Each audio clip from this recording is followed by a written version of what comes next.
Hello and welcome to episode 1000 of... episode 100... Sorry about that.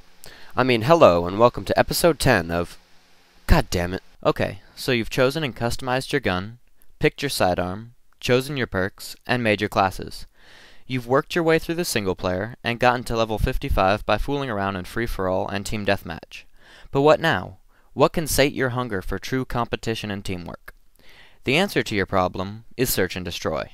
More commonly known as S&D, Search and Destroy is the most team-oriented, competition-style game type.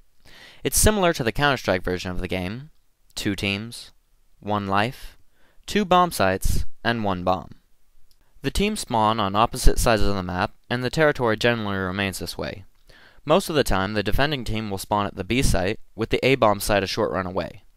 This gives them time to lay claymores, get to higher ground, or set ambushes for the attackers. The attackers usually spawn diagonally from the defenders, somewhere between the 2 bomb sites, but as far away as possible. In the attacker spawn, there is always a bomb, whether lying on the ground or on a car. The bomb is easily recognized by its laptop-like shape and the giant bomb sign over it. But don't worry, only the attackers can see the label. After picking up the bomb, it's usually a good idea to throw a setnade. A setnade is a grenade thrown as far as possible towards one of the bomb sites. It can take practice, luck, and learning, but eventually you'll be able to throw grenades right into places where it can kill enemies at the front of the pack. Most smart players will wait a bit, or take less used routes to avoid these.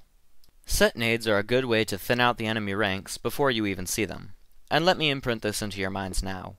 Thinning the enemy ranks is a good thing. Think about it. If each team has 10 people, and on one team 3 are killed by setnades, and 2 more by fast snipers, it's now 10 versus 5, and the round has barely begun.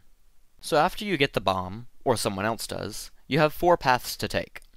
The most common path is the A run.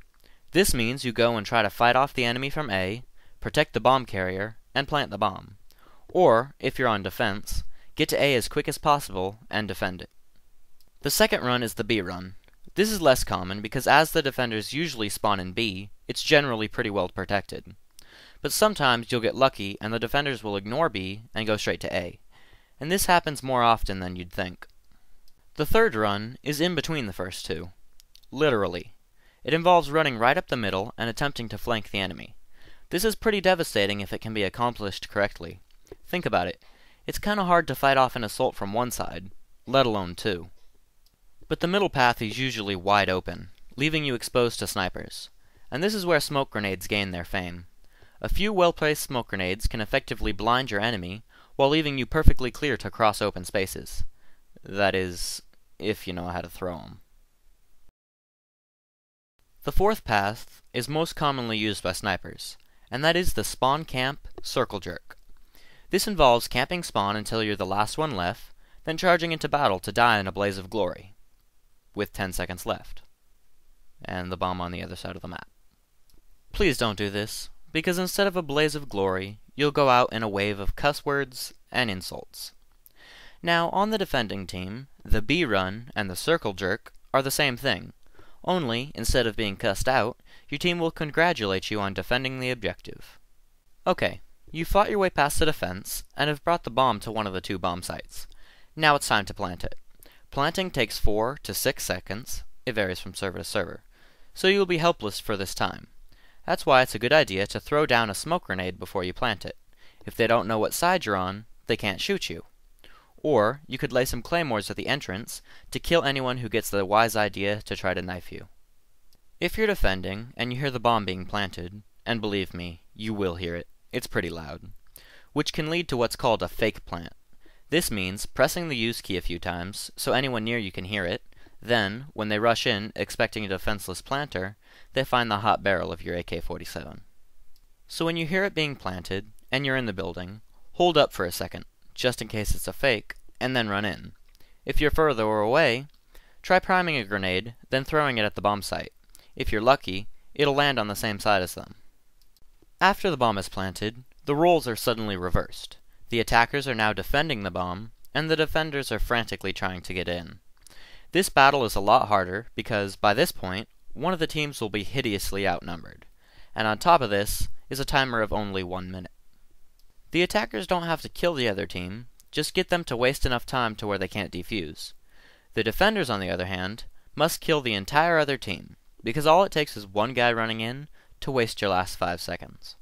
Be aware that even if you do kill the entire attacking team, the bomb will still count down and explode. Since the defuse time is about 8 seconds, if the timer hits 15 seconds, and you're not already defusing, don't still be sneaking around in the basement. Your only option left is to bum rush and pray. If you don't get there in time, try to back up, because the exploding bomb hurts. A lot. Some useful classes in Search and Destroy are the ones with smoke grenades, for cover, ones with 3 times frags, for 3 times the set nades. Bandolier is practically useless, because I don't think I've ever run out of ammo in 2 minutes. Claymores are good for defense, and Bomb Squad is good for offense. Dead Silence and all other silent classes are good because they allow you to ambush, or camp, in safety. Eavesdrop is slightly useful here, because sometimes you can hear them say which bomb site they're going to, and so on. Basically, anything that fits which of the 4 paths you're going to take. Just 2 more things before I sign off. First, if you're playing on a server with team damage on, please don't use martyrdom. Please. Lastly, you plant the bomb with the use key. The freaking use key, people. Know it. Remember it. Love it. Because nothing is more annoying than watching in anguish as the clock slowly runs out, as some noob frantically fiddles with the buttons. Well, that's it for today. See you all next time, and remember, I'm Taz Crossblade, and I just bought Call of Duty World at War.